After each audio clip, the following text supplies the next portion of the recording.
আমাদের আজকের আয়োজন হুমায়ূন আহমেদের লেখা আমার ছেলেবেলা বই থেকে পারুল আপা। স্কুল আমার কাছে দুঃস্বপ্নের মতো ছিল। স্কুলের বাইরের জীবনটা ছিল আনন্দময়। সেই আনন্দের মাঝখানে দুঃস্বপ্নের মতোই উদয় হলেন পারুল আপা। লম্বা বিষাদময় চেহারার একটি মেয়ে, চোখ দুটি অস্বাভাবিক বড়। থাকেন আমাদের একটি বাসার পরের বাসায়। তার বাবা ওভারসিয়ার, রোগা একজন মানুষ। মাটির দিকে তাকিয়ে হাঁটেন, চিকন গলায় কথা বলেন, নিজের মেয়েদের অকারণে হিংস্র ভঙ্গিতে মারেন। সেই মার ভয়াবহ মার। যে কোনো অপরাধে পারুল আপাদের দুবার শাস্তি হয়, প্রথমে বাবার হাতে, পরের বার মায়ের হাতে। শাস্তির ভয়াবহতা সম্পর্কে একটা ধারণা দেই। পারুল আপা একবার একটা প্লেট ভেঙে ফেললেন। সেই প্লেট ভাঙার শাস্তি হলো চুলের মুঠি ধরে শূন্যে ঝুলিয়ে রাখা। পারুল আপা পরিবারের সবচেয়ে বড় মেয়ে। তারা অনেকগুলি বোন, কোনো ভাই নেই। নিয়ম করে প্রতি বছর পারুল আপাদের একটি করে বোন হয়। তার বাবা মা দুজনেরই মুখ অন্ধকার হয়ে যায়। যে সময়ের কথা বলছি তখন পারুল আপার বয়স 12-13, বয়স সন্ধিকাল। বাবা মার অত্যাচারে বেচারি জর্জরিত। তার মা তাকে ডাকেন হাবা নামে, অথচ তিনি মোটেই হাবা ছিলেন না। তার অসম্ভব বুদ্ধি ছিল, হৃদয় ছিল আবেগ ও ভালোবাসায় পরিপূর্ণ। কোনো এক বিচিত্র কারণে তিনি তার হৃদয়ের সমস্ত আবেগ ও ভালোবাসা আমার উপর উজাড় করে দিলেন। যে ভালোবাসা না চাইতেই পাওয়া যায়, তার প্রতি কোনো মোহ থাকে না। পারুল আপার ভালোবাসা আমার উপর অসহ্য বোধ হতো। অসহ্য বোধ হবার আরও একটি কারণ ছিল, তার চেহারা তেমন ভালো ছিল না।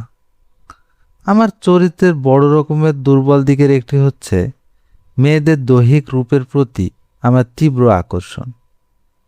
যে দেখতে ভালো না, সে হাজারো ভালো হলেও আমার কাছে গ্রহণযোগ্য নয়। রূপবতীদের বেলায় আমি অন্ধ। তাদের কোনো ত্রুটি আমার চোখে পড়ে না। তাদের দৈহিক সৌন্দর্যই আমার সমগ্র চেতনাকে আচ্ছন্ন করে রাখে। বলতে ইচ্ছা করে, আমি তবু মালঞ্চের হব মালাকর। থাক সে কথা, পারুল আপার কথা বলি। তিনি ভালোবাসার কঠিন শিকলে আমাকে বাঁধতে চাইলেন। আমাকে ভুলানোর জন্যে তার সে কি চেষ্টা! বাবার পকেট থেকে পয়সা চুরি করে আমাকে দিতেন। স্কুলের টিফিনের জন্য তাকে সামান্য পয়সা দেওয়া হতো। তিনি না খেয়ে সেই পয়সা জমিয়ে রাখতেন আমার জন্যে। এর প্রতিদানে মাঝে মাঝে তার সঙ্গে স্কুলে যেতে হতো। সেটা অতি বিরক্তিকর ব্যাপার। তিনি ক্লাস করছেন, আমি বেজার মুখে তার পাশে বসে। তিনি একটা হাতে আমার গলা জড়িয়ে আছেন। সে সময় অধিকাংশ মেয়েই ছোট ভাইদের স্কুলে নিয়ে আসতো। ছোট ভাইরা অনেক সময় অভিভাবকদের মতো কাজ করত। বাবা মারা নিশ্চিন্ত থাকতেন, মেয়েদের সঙ্গে পুরুষ প্রতিভু একজন কেউ আছে। পারুল আপার সঙ্গে স্কুলে গিয়ে একবার বিরাট সমস্যায় পড়লাম। স্কুল কম্পাউন্ডারের ভেতরে একজন পাগল ঢুকে গেছে। মেয়ে মহলে আতঙ্ক, ছোটাছুটি। আমি পারুল আপার নজর এড়িয়ে পাগল দেখতে গেলাম। কি আশ্চর্য, পাগল আমার চেনা। শুধু চেনা নয়, খুবই চেনা। উনি হচ্ছেন সুরসাগর প্রাণেশ দাস, বাবার ঘনিষ্ঠ বন্ধুদের একজন। প্রায়ই বাসায় আসেন। তখন গানের জলসা বসে।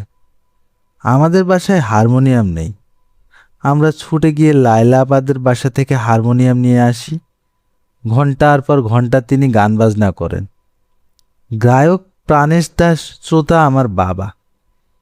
এইসব ওস্তাদি ধরনের গান আমাদের ভালো লাগে না। শুধু বাবা একাই আহা আহা করেন। প্রাণেশ কাকু পাগল হয়ে গেছেন আমার জানা ছিল না। এখন অবাক হয়ে দেখি তিনি বিচিত্র ভঙ্গি করে মেয়েদের দিকে ছুটে ছুটে যাচ্ছেন। মেয়েরা দিক বিদিক জ্ঞানশূন্য হয়ে ছুটছে। একে অন্যের উপর গড়িয়ে পড়ছে।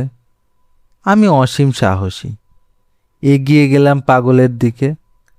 প্রাণেশ কাকু আমাকে চিনতে পারলেন, গম্ভীর গলায় বললেন, কিরে বাবু, ভালো?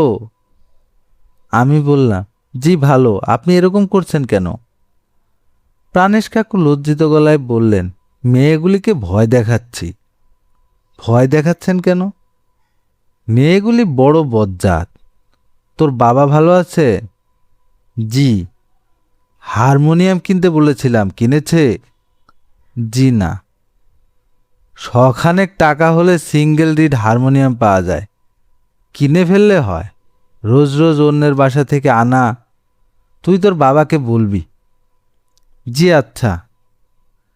আর আমার মাথা যে খারাপ হয়ে গেছে এই খবরটাও দিস, বাড়িতে বেঁধে রাখে। তুই এখানে চুপচাপ দাঁড়া, আমি মেয়েগুলিকে আরেকটু ভয় দেখিয়ে আসি, তারপর তোকে নিয়ে তোদের বাসায় যাব। জি আচ্ছা। আমি চুপচাপ দাঁড়িয়ে রইলাম। প্রাণেশ কাকু আরও কয়েকবার প্রচণ্ড হুঙ্কার দিয়ে ফিরে এসে আমার হাত ধরে গেটের দিকে রওনা হলেন। তখনই হাতে লম্বা একটা লাঠি নিয়ে রণরঙ্গিনী মূর্তিতে আবির্ভূত হলেন পারুলাপা। তার মূর্তি প্রাণ সংহারক। তিনি তীব্র গলায় বললেন, একে ছাড়েন। একে না ছাড়লে লাঠি দিয়ে এক বাড়িতে আপনার মাথা ফাটিয়ে দেব। ছাড়েন বলছি। পাগলের সিক্স সেন্স খুবই ডেভেলপড হয় বলে আমার ধারণা।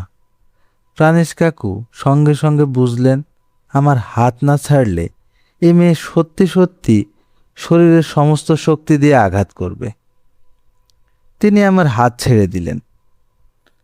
পারুলাপা ছুটে এসে ছো মেরে আমাকে কোলে নিয়ে গেলেন। এত প্রবল উত্তেজনা সহ্য করার ক্ষমতা তার ছিল না। পারুলাপা হাত পা এলিয়ে অজ্ঞান হয়ে পড়ে গেলেন। পারুলাপা ছিলেন যাবতীয় নিষিদ্ধ বিষয়ে আমার জ্ঞানদাত্রী। পুরুষ এবং রমণের ভেতরে বাহ্যিক সম্পর্ক ছাড়াও যে অন্য এক ধরনের সম্পর্ক আছে তা প্রথম জানলাম তার কাছে। তখন আমার বয়স 8, ক্লাস 3-তে উঠেছি। জটিল সম্পর্কের বিষয় জানার জন্যে বয়সটা খুবই অল্প। খুবই হকচকিয়ে গেলাম। এসব কি বলছে পারুলাপা? কি অদ্ভুত কথা! পারুলাপার কথা বিশ্বাস করার কোনো কারণই দেখলাম না। কিন্তু উনিই বা বানিয়ে বানিয়ে এমন অদ্ভুত কথা বলবেন কেন? নরনারীর সম্পর্কের জটিলতা ব্যাখ্যা করার পেছনে পারুলাপার একটা কারণ ছিল। কারণ হচ্ছে আমাদের পাশের বাসার ভদ্রলোক। ওদের বাড়িতে 15-16 বছরের সুন্দর মতো একটি কাজের মেয়ে ছিল। মেয়েটি ভদ্রলোককে বাবা ডাকত। হঠাৎ শুনি তিনি এই মেয়েটিকে বিয়ে করেছেন। ভদ্রলোকের 2টি বড় মেয়ে কলেজে পড়ে। তারা খুব কান্নাকাটি করতে লাগলো। ভদ্রলোকের স্ত্রী ঘন ঘন ফিট হতে লাগলেন। ঘটনাটা চারপাশে বড় ধরনের আলোড়ন তৈরি করল। বড়রা সবাই ঘটনা নিয়ে আলাপ করে। সে আলাপে আমি উপস্থিত হলে চোখ বড় বড় করে বলে, এই ভাগ। কাজেই আমি নিজেই পারুলাপার কাছে জানতে চাইলাম ব্যাপারটা কি। তিনি গম্ভীর গলায় বললেন, বিয়ে না করে উপায় কি? ওই মেয়ের পেটে বাচ্চা। পেটে বাচ্চা হলে বিয়ে করতে হয় কেন? তোকে বলা যাবে না, খুব লজ্জার কথা। না, আমাকে বলতে হবে। কাউকে বলবি না তো? না, বলবো না। কসম খা। কিসের কসম? বল বিদ্যা। বিদ্যা। বল কোরআন। কোরআন। বল টিকটিকি। টিকটিকি বলবো কেন? টিকটিকি আবার কিরকম কসম? টিকটিকি যেমন লেন্স খসে যায়, তুইও যদি এই কথা কাউকে বলিস তাহলে তোর জিভও খুলে যাবে। আমি ভয়ে ভয়ে টিকটিকির নামেও কসম কাটলাম। আর পারুলাপা গন্ধম ফলের সেই বিশেষ জ্ঞান আমাকে দিয়ে দিলেন। আমার মনে আছে, মনে খুব বড় ধরনের আঘাত পেলাম। চিৎকার করে বলতে ইচ্ছা হলো, না, এসব মিথ্যা, এসব হতেই পারে না। ব্যাপারটা নিয়ে আমি যে কারোর সঙ্গে আলাপ করব সেই উপায় নেই। টিকটিকির কসম খেয়েছি, জিহ্বা খুলে পড়ে যেতে পারে। এই সময় পাশের বাড়ির ওই ভদ্রলোকের বড় মেয়েটির হাসি রোগ হলো। সারাক্ষণ হাসে, খিলখিল করে হাসে। গভীর রাতেও ঘুম ভেঙে শুনি পাশের বাড়ি থেকে হাসির শব্দ আসছে। গভীর রাতে সেই হাসি শুনে বড় ভয় লাগত, গা শিরশির করত।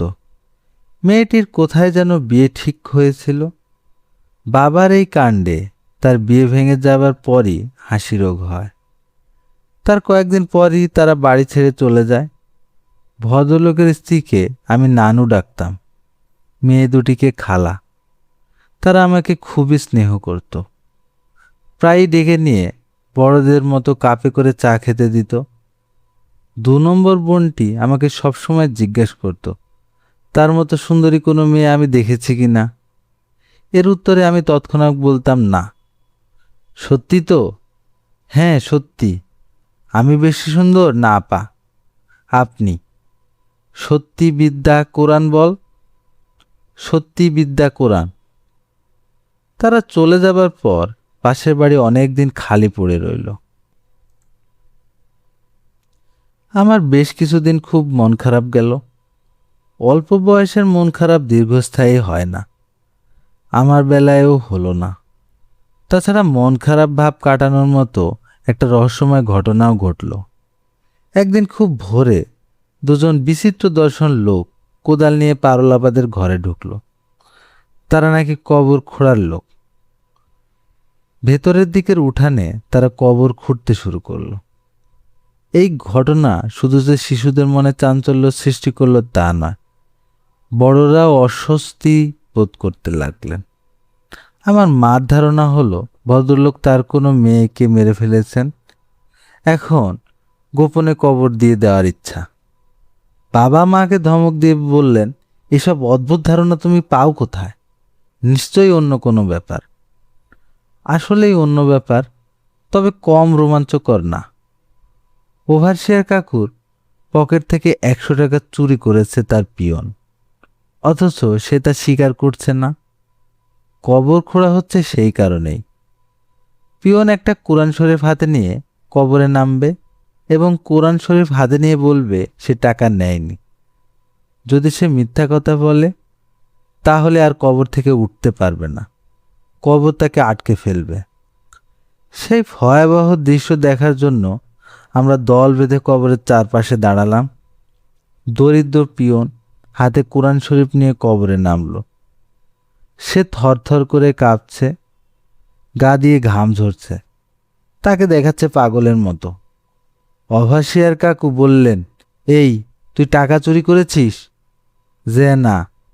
সত্যি কথা বল, মিথ্যা বললে কবরে আটকে যাবি। টাকা চুরি করি নাই স্যার। তোর হাতে কোরআন শরীফ, তুই কবরে দাঁড়িয়ে আছিস, মিথ্যা বলে আর উঠতে পারবি না। তখন এক ভয়াবহ দৃশ্যের অবতারণা হলো। পিয়নের হাত থেকে কোরআন শরীফ পড়ে গেল। সে জ্ঞান হারিয়ে কবরের ভেতরে পড়ে গেল। অভাসিয়ার কাকু বিজয়ের ভঙ্গিতে বললেন, বলেছিলাম না টাকা এই হারামজাদাই নিয়েছে। কবর বন্ধ করা হলো, কিন্তু পুরোপুরি বন্ধ করা হলো না। বিশাল একটা গর্তের মতো রয়েই গেল, যে গর্তের দিকে তাকালেই ভয় ভয় লাগত। এছাড়াও আরও সব ভয়াবহ খবর কানে আসতে লাগলো। যেমন গভীর রাতে নাকি এই কবরের ভেতর থেকে ভারী গলায় কে ডাকে, আয় আয়। একবার কবর খোঁড়া হলে কাউকে না কাউকে সেখানে যেতে হয়। কবর তার উদর পূর্ণ করবার জন্যে মানুষকে ডাকে। আমি পারুলাপাদের বাড়ি যাওয়া ছেড়ে দিলাম। কি দরকার ওই ভুতুরে বাড়িতে যাবার?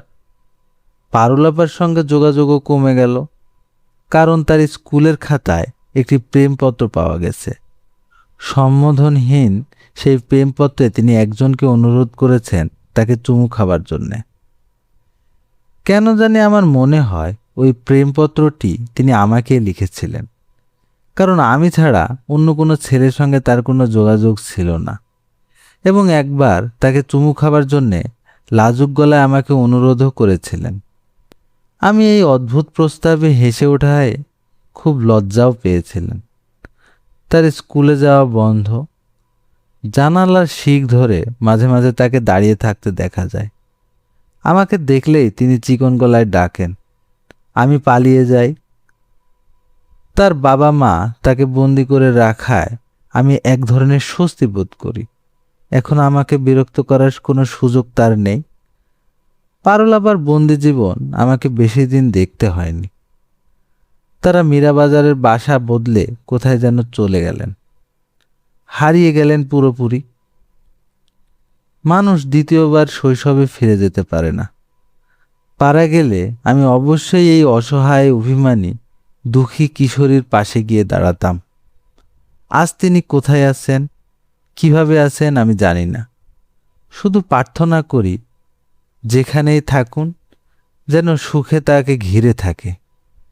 পৃথিবী ও মানুষের কাছে সুখ তার প্রাপ্য। এতক্ষণ আপনারা শুনছিলেন হুমায়ুন আহমেদের লেখা পারুলাপা। ধন্যবাদ সবাইকে।